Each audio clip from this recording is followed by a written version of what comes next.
adduunyadu qiimo badan ma laha waa meel lagu gaboobo adduunku gabowbaa yaalla 4 cudur oo aakhira aan oolinba adduunka yaalla cudurka koowaadi waa gabow adduunka waa lagu gaboobaa ninkii quruxda badnaa ee lixaadka lahaa ee timihiisii gadh iyo madaxba madoobaayeen ee indhihiisu fayda ahaayeen ee si u tallaabsanaya la yaabka lahaa mise waa gabowo gadhkii timihii waa caddaadeen indhihii araggii waa soo guray dhegihii waa cuslaadeen hadalka kor igu qaad buu ku leeyahay ninka itaal roonaa oo ka qurux badnaa ninkaas waxaa lagu leeyahay weli lama arag ninkaas ku dhexdhacay aad moodid shay naqaska laga saarayo kale adduunku waa meel lagu gaajoodo gaajaa taalla intaa waxaad maqlaysaa waxbaa dhammaaday waxbaa go'ay waxbaa intaa kale waxaysan adduunku waa meel lagu bukoodo oo bugtaa taalla waxaa dhakhaatiirtu dabaqya dhisatay jaamacado looga soo baxay kaadha loo goosanaya farmasiya loo furtay weydinka arkay bugtaa taalla adduunka geeri baa taalla noloshu inaanay rasmi ahayn garo geeri iyo gabow iyo gaajo iyo bugta meeshan taalla 4taa cuduri aakhiro laakiin lagama yaqaano qofka ilaahay jannadiisa u geliyo wadaliilu calaa daalik fii xadiidi saxiixi muslim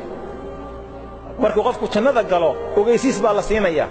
inna lakum an tasixuu falaa tasqamuu abadan ahlu janna waxaad leedihiin inaad caafimaad ku noolaataan weligiin xanuunsan maysaan dhakhtar lagama yaqaano lambar la goosto iyo kaadh iyo farmasiye iyo adduunka ugu dambaysa dhakhaatiirta aakhiro shaqa kuma laha adduunka waxay goosanayaan ha goostaan laakiin aakhiro ditooriya dhakhtar iyo waxaa lagama yaqaano jannada dhexdeeda inna lakum an tashibuu falaa tahramuu abadan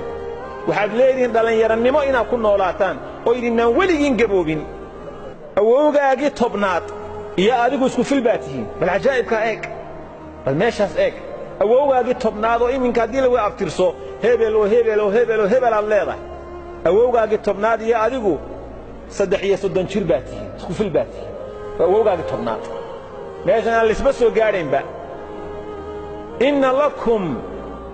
an tancamuu falaa tab'asuu abadan waxaad leedihiin nimco inaad ku noolaataan weligiin dhibaato arki maysaan adduunyadu mar waa guug mar waa dayr mar waa diraac mar waa jiilaal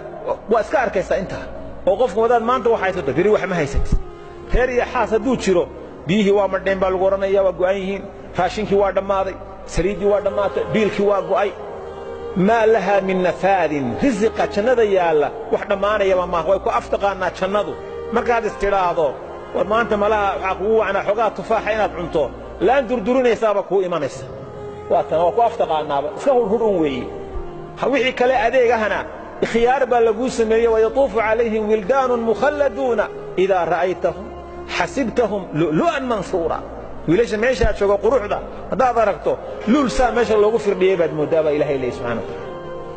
aakhiro waa meel aan lagu dhiman geeri ma jirto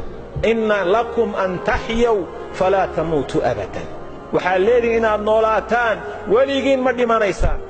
meeshaasaa qofka mu'minka ah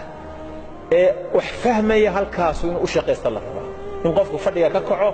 oo habeennadan adduunka aadan ku tiigaalin diintaada gacanta midig aad ku qabsato adduunyadaadana gacanta bidix aad ku qabsato si raganimo leh ilaahay u caabudid adduunyada iyo waxa xumaanta aad iska ilaalisid waxyaabaha macaasida maanta faraha badan ee taalla ee fududaaday jeebka lagu wada sitaayo moobeelladii iyo wax kasta oo waadiga arkayo mid weyn iyo mid dhallinyaro ahba jeegadii baa la wada xiirtay timasaa u wada taagan ka'annahaa ru'uusu shayaatiin aad mooddo waxay aan la garanayn baa la wataa ilaahay ogow qofka muslimka ahow mararka qaarkood waa lagu ibtilaynayaa waxyaabihii lagaa xarrimay ee macaasida ahaa ee fitanta ahaa ee xumaa ayaa lagugu soo daynayaa waxaa ilaahay ku eegayaa bal inaad waxaan ku daqaqanto oo aad faraha la geshid iyo inaad is-ururiso oo tidhaahdo ilaahay imtixaan buu aniga ila damcay nooc kasta ahow wadallu calaa daalik ilaahay qur'aanka wuxu uhi yaa ayuha aladiina aamanuu laa taqtuluu sayda wa antum xurum u fiirsaada halkaa dadka mu'miniinta ahow ugaadha ha dilina ma ugaadhsan kartaan idinkoo cumro soo xidhay ama xaj soo xidhay ma ugaadhsan kartaan haddaad berriga maraysaan iska ilaaliyaa la yidhi saxaabadii rasuulku way soo baxeen waxaa la soo cumraa loo soo baxay iyagoo waddadii maraya mise deeradii iyo sakaaradii iyo biciidkii iyo garanuugtii wixii ayda ku jiray ayaa la soo saaray markaasaa awrtoodii iyo fardahoodii bay saa u dhex maraysaa tanaaluhu aydiikum wa rimaaxukum liyaclama allaahu man yakhaafuhu bilghayb ugaadhii lagu rafaadi jiray ninka sidaa yidhaahdee laaca garanuug weynaatay buu soo qabanayaa kay ka yara duugsantayna waranku sidaa u gelin karaa maxaa ilaahay saa u yeelay ilaahay markii laydin yidhaha ugaadhsanina waxaa loo soo saaray waa lagu eegay